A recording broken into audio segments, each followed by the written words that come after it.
So we're bringing a bit of Cork now here to the Johnstown estate. I'm delighted to be joined by Patsy Supple. Patsy is CEO of Mavro, a property development house builder in Cork. And Patsy has a long established career in construction in the Cork area. She's also the incoming chair of our Cork branch. So Patsy, great to speak to you today. Thanks for having me. And obviously, Patsy, you grew up in a family that was involved in construction and house building. What was it like being in that conversation every day? I suppose we were always very aware of it. I mean, we joke about the fact that every set of photographs that were taken on our holidays, there'd always be a site visit in the middle of it, and you'd have some big, dirty, mucky site photograph in the middle of all our beach shots. So we always knew that Dad was involved in construction. We moved around a little bit, I wouldn't say a lot, because it was things like power stations, like large projects that he worked on. So we'd be there for 7 or 8 years and then you'd move again. So, but then Mum and Dad are both from Cork, so we settled in Cork then, eventually. Fantastic, and that's where you live now? That's where I live now. Great. Yeah, didn't stray too far. Absolutely. And tell me about Mavro. I know you very much focus on residential development. Social and affordable housing is really your big thing, isn't it? Yes. The family business would have been a much larger main contracting property development business that got caught up in the crash in 2008. So Mavro is a much smaller enterprise. We focus very much on social housing. We establish sites around the city that we believe will be suitable to the local authority. Then we will approach them and ask them if they consider them suitable. And we usually enter into a procurement process with them whereby we agree all our terms up front. It's quite a formal process. And then they get us on site. They'll buy the site from us and then we build out for them. And it's quite a niche market, but it works for the amount of people and resources that we have. So. And are there many companies like you in the Cork area? I don't know that there's too many specifically focusing on this. I think because we came off the back of a larger business, we weren't necessarily looking to rebuild an empire. So this was much more suitable for the resources that we had. There's quite a number of the bigger companies now are doing this as part of their overall offering, but Mavro focuses on it very much. And in terms of social housing then, like what for you is a good model of social housing? You know, there's obviously the design element, but in terms of like the overall model for the delivery? Well, we've done various different versions down through the years. Ones where we've had social housing and private housing on the same site, and then we've done stuff that's been exclusively social and then social and affordable, and they all work to different degrees, you know. So a good, so like I think the smaller ones work better. That's just my personal opinion. I know we need scale right now, but I do think that the smaller housing estates or apartment buildings create a nicer community. You know, that's just a personal choice. That's how I would view it. That's your delivery, and then a good housing mix after that, obviously. Good mix of 1, 2s and sometimes 3s. There's a huge demand right now for 1-bed and 2-bed units, much more so than as much as there is a demand for family homes. So we tend to focus on the 1 and the 2-bed apartment units. Okay, so you have a mix of apartments and houses. Yes, but you're seeing that growth in the preference for the yes, yes, it is.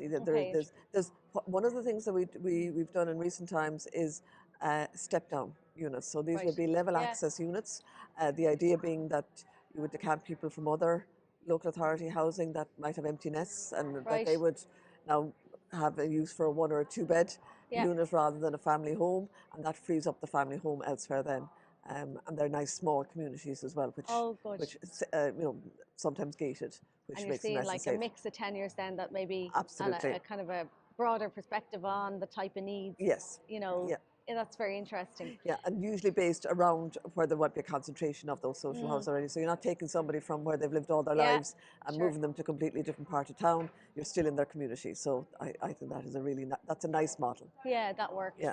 And obviously, as we mentioned, you're going to be coming in, is it Monday, I believe, as Monday, the Monday's the chair, big day. of Yes, Cork. yeah, yes, We were saying it's the second time you've done this role. yes, indeed. So yeah, a Yeah, bit of experience there now I coming do, into I it. do, I do. Yeah, Yeah, it's always an honour to be asked to do something absolutely. like this, Yeah, and to be able to represent your industry yeah, at a level that you wouldn't otherwise interface sure. with people. Yeah, yeah, So it is great. I'm delighted to be reprising my role. So, and I'm looking forward to it. I have yeah, to say, I'm yeah. looking forward to it. Have the energy and the Yeah, time. I do. And I not have the the time. time, but Yeah. you're Well, no, I do. busy. Yeah, you I make the have some time. time. I have some time Yeah, for it yeah, now as well. Yeah, it is yeah. great. Does No, it is. anyone have to? I am looking forward to it. And I I was inspired, I suppose, to join the CIF through my father. Yeah. He would have been a chairman, a previous chairman. He actually the chairman a couple of times as well, but they were kind of separate times. So the CIF was always being mentioned, the CIF events. We were always aware of it as an organisation growing up. So I was delighted to follow him in to that role, kind of being probably one of the first daughters in the Cork area, Yes, and to follow yeah. a father in. So that was nice. It's a long Yeah, legacy. yeah, yeah. And then obviously Cork, very important counterbalance to Dublin. It's a really Absolutely. growing city. So what's the landscape there like for housing in general? Yes, there's no doubt that Cork's star is definitely rising. Mm, The metric of just mm. counting the tower cranes around town is back, which Yeah, has that's been great. missing for a Yeah, long, yeah, long yeah. time. So, absolutely, we have the scope. We've got two great local authorities down there. There's loads of work being done in the public realm as well. So, it is creating a really nice context for foreign direct investment. If we can get the houses built at pace now, so that we can accommodate and take advantage of the growth spurt that's coming, it would be wonderful. I do think there needs to be some, I suppose, common purpose for us all, whether we're the developer or the contractor or the designer or the state agency, that is going to oversee or, regulate some of our work. I think we all need to come together and kind of realize that we're all on the same side. And I think that'll give us a certain amount of impetus then to deliver. Onto that. Yeah. And would you see, like, can you see kind of, I guess, the horizon in terms of the housing plan and the accelerating infrastructure plan that came out last year? Can you see that things will move on? Can you see the application of them in the Cork area? Yes, well, it's early days on the infrastructure plan, obviously, and that's probably one of the biggest barriers that we're all facing. I think it's not just a Cork issue, I think it's a Yeah. national issue. We can, I know the local authorities are very busy finalising their rezoning plans. Contractors and developers are bursting to get going, but we can only build where we've got the infrastructure, where we've got the water, where we've got the power, and it is so important that gets going. And I know that everybody's focused on it. I mean, I don't think there's anybody who's not focused on it, but we need to see the action. It needs to be implemented. And what are the big needs that you see? It's probably water, the water, roads? and power. Yeah. Zoned land, absolutely, but Yeah. zoned service land. Yeah. It's actually that simple. And would that Because be a big challenge at the moment, or like have you seen? it's certainly a challenge. Yeah. I mean, it's absolutely a challenge. In Mavro's sector, we're looking at smaller sites. They're difficult to find. You have to. So I'm after losing my train of thought Right. now. So sorry about that. Okay. So we tend to focus on the city centre, so we tend Yeah, to have right. water and power outside our Right, door. okay. Whereas for the larger scale projects, they will absolutely need to a guaranteed supply of power and water. And that's really what's just make them needed. viable. Yeah, that's what's so needed. as I say, it's Yep. everything coming together. Yes. And CIF Cork, you'd have a very diverse membership. How are you bringing all those voices to the table as chair? Well, I'm looking forward to Yeah. doing that if Yeah. I can. I suppose I've had the big company experience and now I'm much more at the other end of that scale. So I'd like to think that I've got a mix of experience that can take into account that it's not just one sector over another, and that every sector is important. The supply chain is everybody, it literally is from the person who does the breakfast roll Yeah. to the finance person, to the architect, the developer, the contractor. Everybody has to be moving in the same direction. And then we have to put our arms around the agencies, whether it is planners, Ishka Éireann, ESB, land registry. There's just a myriad of people that all have to kind of it's complex. move together Yeah. to deliver what we And need. trying getting it all on track, Yeah, yeah, aligned, and absolutely. to get Time. the pace, I It's guess. the most wasted commodity that we have. Mm. You know, it's not the materials on site. You know, that's not what the waste is. The time. It's just getting onto site. It takes so long to get us there. Like once we're on site, we're all happy because we're moving forward and we're solving the problems that come up every day. We Yeah. know how to that part. It's the delays in getting us there is a huge challenge for everybody. Yeah. Yep. And hopefully it'll start to see some progress. This is the year, really, I Absolutely, think everyone is saying, 100%. year Yeah, for delivery. yeah, absolutely. And it occurred to me when we were talking, obviously you are an SME, would I be right in saying, Yes. and like, are Yeah. there particular just business needs and challenges that come with running an SME, or supports that are particularly interesting or needed by a company of your Well, size? I suppose everything is down to you. Yeah. So once you realise that everything is down to you, and you look around and there is no IT department, you know, Yeah. there is To make it nobody. happen. Yeah, there is nobody that is going to go along and pick up the pieces for you. So that can be quite a lonely place to be at Yeah. times. As you're banging on a keyboard, going, I can't get this going. Yeah. But there's something nice about having that autonomy as well. You know that you're your own boss. You're driving forward, and I do have colleagues, that I can bounce stuff off as well.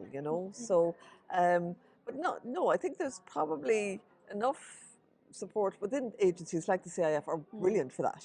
Because whether it is training or keeping up to date with legislation or whatever is happening, if you tap into the CIF resource, it's huge, and it's really, really important for the smaller business as well. I mean, the larger companies will have their own resources, but they are also very active within the CIF as well. But I think that's a huge resource for the smaller business. Yeah, absolutely. And it's almost one that we can't get that message out enough, really, that there is training, there is employment advice with great advisors. There's obviously the networking piece.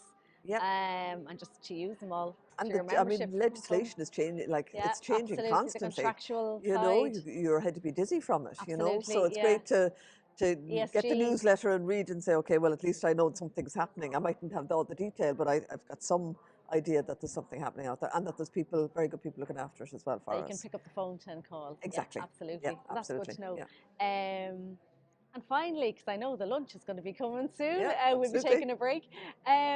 Like when you look to, 10 years from now in the Cork housing landscape, what would you be hoping to see going down the tracks? You'd love to think that the housing crisis will be well in the rearview mirror at that stage. And, I do believe it will be. I do think now that there's momentum there, so I do believe that that'll happen.